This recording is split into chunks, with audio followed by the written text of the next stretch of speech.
Empezando, empieza a corrérsenos el reloj, Andrea, de todo lo que tenemos previsto para hoy. Pero ahí vamos.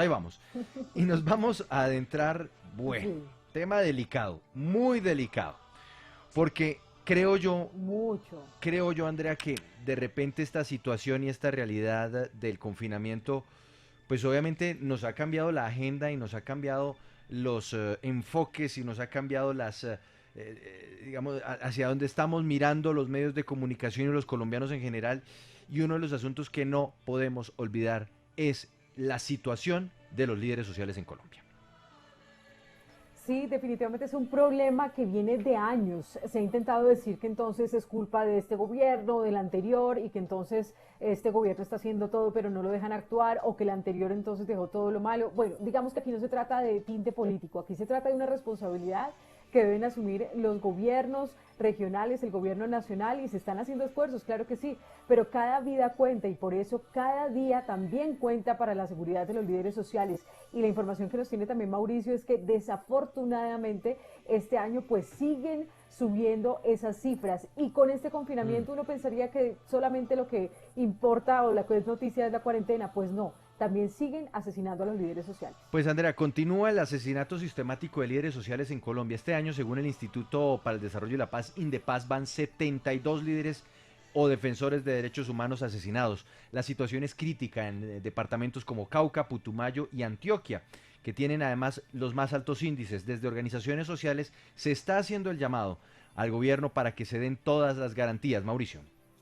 Sí, señor, de acuerdo con el reporte, Cauca es el departamento con mayor número de asesinato de líderes, con un total de 15 casos. Allí, recordemos, la situación es compleja, pues en las últimas horas se presentaron enfrentamientos entre el ejército y grupos armados organizados residuales en zona rural, esto de Tacuelló. Allí un menor de 14 años resultó herido y posteriormente falleció como consecuencia de estos enfrentamientos. Al departamento de Cauca le sigue Antioquia con 12 líderes sociales asesinados este año, Putumayo con 10 casos, Córdoba con 15, Huila 4 y Norte de Santander también con 4 casos. Sí, Andrea, mire, y en los departamentos de Chocó, Caquetá, Boyacá, Caldas, Nariño y Santander han sido asesinados en cada uno de ellos dos líderes sociales, mientras que en los departamentos de Arauca, Tolima, Bolívar, Cesar y Bogotá, el reporte es de un líder asesinado en cada uno de ellos. De hecho, desde la organización social Somos Defensores, se advierte que la vida de muchos líderes sociales en este momento se encuentra en alto riesgo. Esto como consecuencia del confinamiento obligatorio del país por la emergencia de coronavirus. De hecho, mire, escuche usted el testimonio de Shirley Muñoz. Shirley Muñoz es vocera de la organización Somos Defensores. Defensoras y defensores de derechos humanos en Colombia se encuentran en alto riesgo.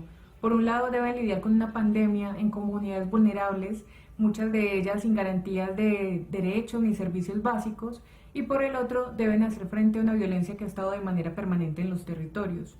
Desde inicio de año la situación se veía un poco compleja por el reporte de decenas de asesinatos, cientos de agresiones a defensores de derechos humanos.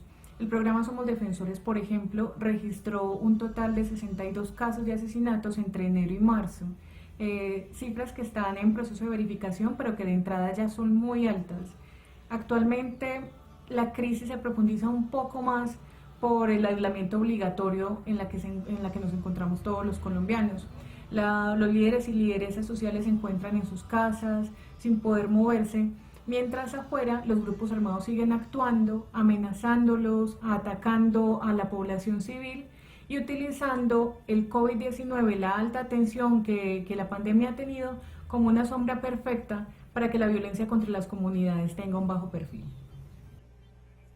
Las cifras de la Red de Iniciativas Ciudadanas por la Paz, Red Paz, también dan cuenta de un poco más de 60 víctimas, esto en lo corrido del año, sumado a la preocupación por el asesinato de excombatientes de las FARC, que este año son un poco más de 20 víctimas. Esto lo dijo Luis Emil Sanabria, director de la organización Red Paz. Escuchemos.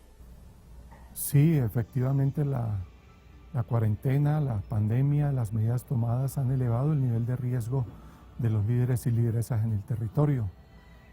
Se encuentran a merced de su suerte y a merced de los grupos armados ilegales que sí se mueven en el territorio a todas sus anchas. hemos tenido conocimiento de compañeros y compañeras que han sido buscados casa a casa en las veredas, en los municipios. Y por supuesto que los esquemas de protección se debilitan porque tanto los escoltas como el acompañamiento que se da, pues no se es lo suficientemente fuerte en medio de la pandemia. Y sabemos también de las condiciones que hay en el territorio. Y por supuesto nos preocupa que el Estado colombiano no haya tomado las medidas efectivas, urgentes, que garanticen la vida de líderes y lideresas y de las organizaciones.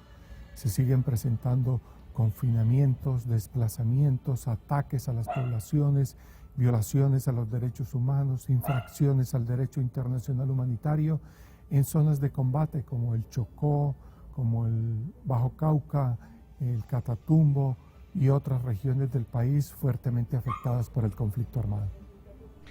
Pues uno de los testimonios de lo que significa ser líder en Colombia, líder social, lo tenemos aquí en este momento en Sigue la W, es Luis Olave, líder social en el departamento del Chocó. Él tuvo que salir del departamento por amenazas desde el pasado mes de febrero. Don Luis, gracias por estar con nosotros. Muy buenas tardes. Buenas tardes a toda la mesa y a los oyentes. Y sí, esa es la situación que estamos viviendo. Escondiéndonos de la guerra en doble confinamiento, ahora por el COVID y por la misma situación que nos tienen nuestros territorios. Don Luis, esta situación que se viene presentando ha bajado por lo menos la tensión, la presión en medio de esta emergencia por coronavirus. ¿Han dejado de llegar amenazas? ¿Han dejado de recibir ustedes mensajes o intentos de atentados contra la vida de los líderes? Cuéntenos su experiencia. No, mi experiencia es muy compleja porque antes de que empezara toda esta situación de la pandemia, prácticamente estaba desterrado de mi región, del territorio del departamento del Chocó. Condenaba que si aparecía en el Chocó me mataban. Y las comunidades siguen necesitando de nuestro apoyo, de nuestro liderazgo. Entonces, hoy tenemos combates que nos están reportando en varios territorios como Bojayá, como en el Baudó, y cada vez que nosotros hablamos o nos posicionamos al respecto, ya sea por redes sociales, siempre llega una retaliación. O sea, como diciéndonos, estamos esperándolos. Entonces, la tensión no ha bajado. Nosotros sabemos que una vez termine esta pandemia, se va a aumentar incluso la persecución en contra de nosotros, porque lo que hemos nosotros denunciado, o en el caso personal, es que el Estado ha permitido un doble confinamiento de nuestras comunidades.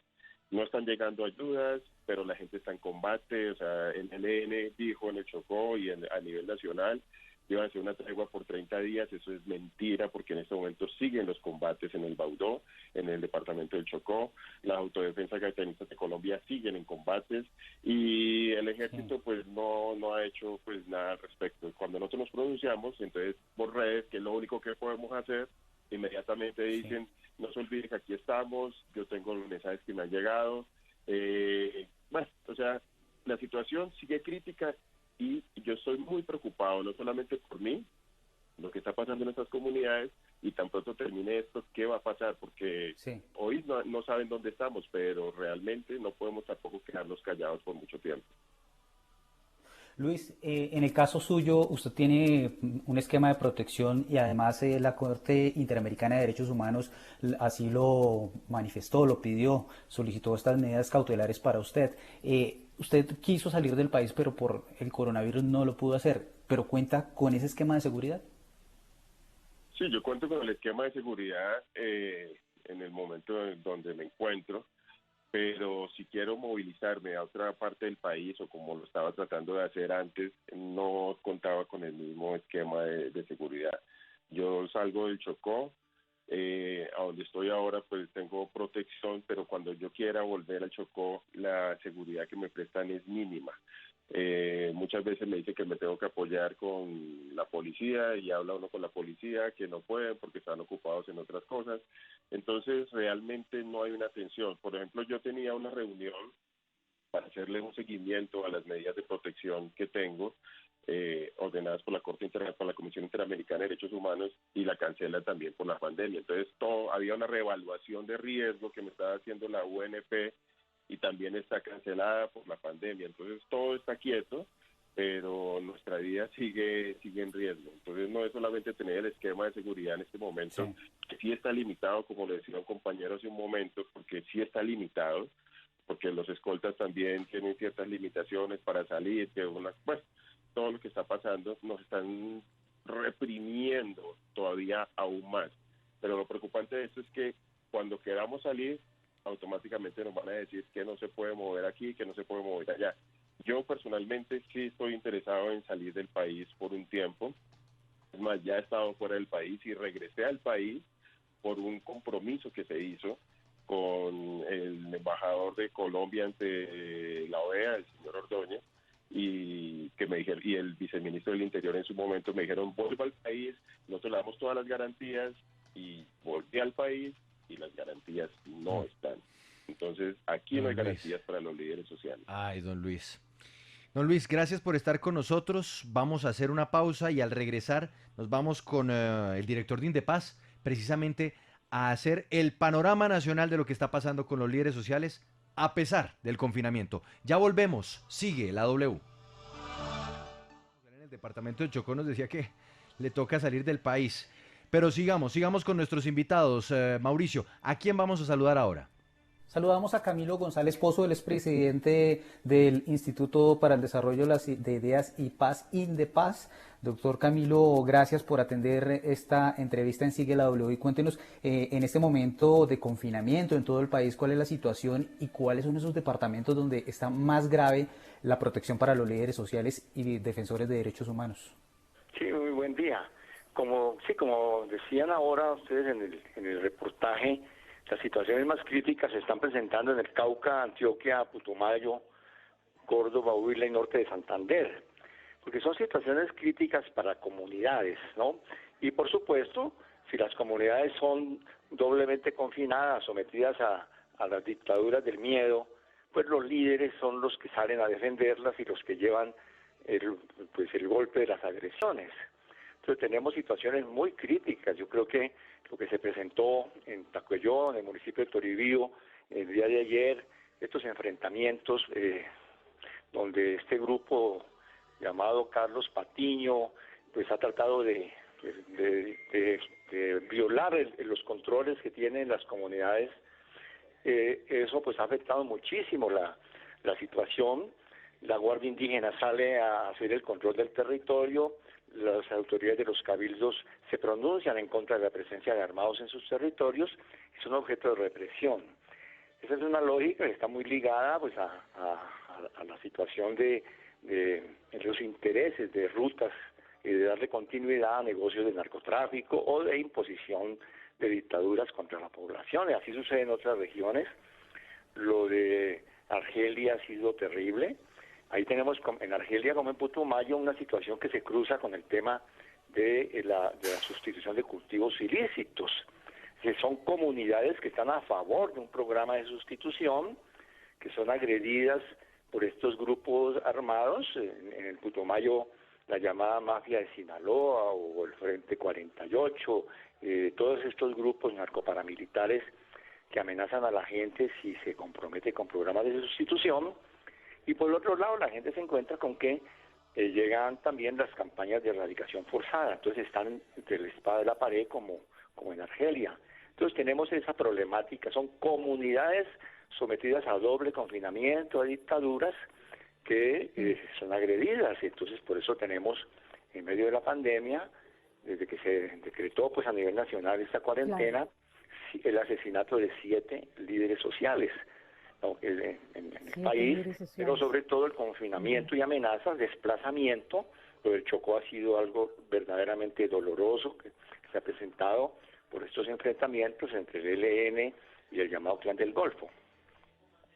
Quedan en medio de todos los grupos armados ilegales, en medio también de la cuarentena. Y quiero preguntarle sobre las soluciones, porque mucho se dice a veces sobre entonces las denuncias, pero parece que eso quedará como al vacío. ¿Ante quién se hacen estas denuncias? Habla la ONU sobre las advertencias, los llamados de atención al gobierno. El gobierno dice que está comprometido con los líderes sociales, pero finalmente entonces, ¿qué soluciones concretas o a la vista hay para frenar esto y que no sea una cuenta todos los días paralelo a los contagiados por el COVID? Es que sigue aumentando.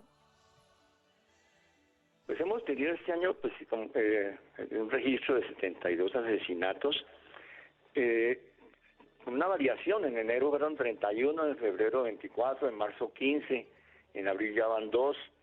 Es decir, que el confinamiento ha modificado las formas de agresión, pero eso ha sido denunciado también por organismos internacionales, y pues aquí de lo que se trata, yo creo que es aprovechar el momento para una política de alianza real con las comunidades. Las comunidades necesitan no solamente protección desde el punto de vista de presencia de la fuerza pública, sino que esas comunidades están en doble confinamiento, porque está el confinamiento de la pandemia y el confinamiento de dictaduras del miedo.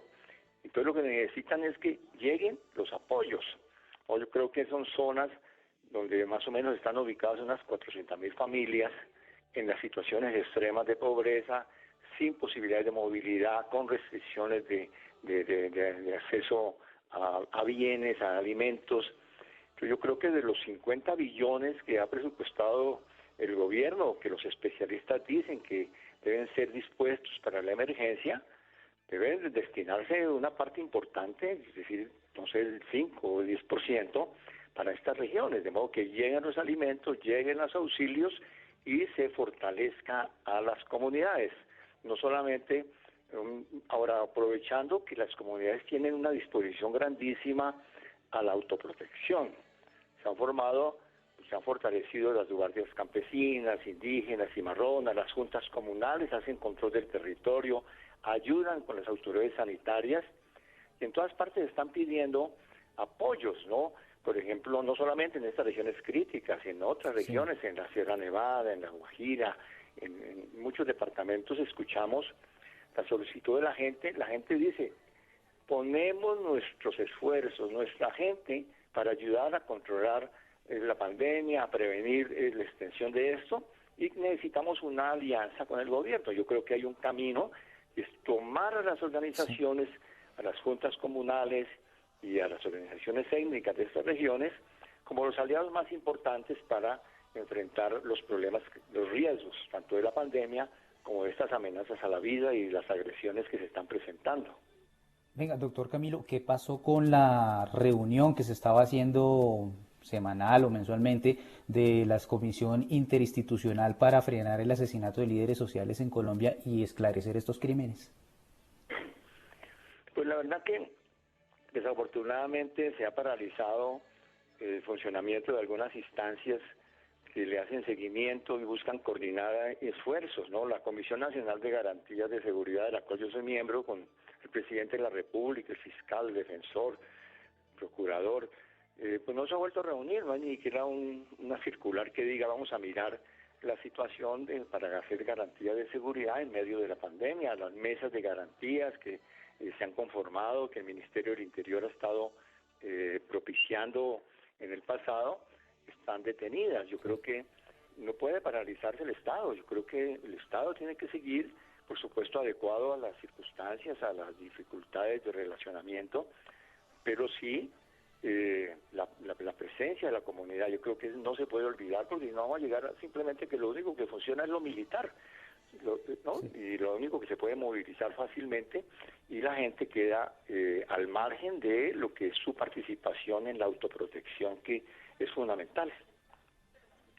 Doctor Camilo González Pozo, muchas gracias por atender esta entrevista en Sigue la W, y pues nosotros seguiremos atentos al desarrollo de estas investigaciones. Muy pronto la Fiscalía pues me ha manifestado que van a entregarnos un reporte de cuál ha sido ese balance de esclarecimiento de crímenes de líderes sociales en todo el país. Bueno, muchas gracias a ustedes.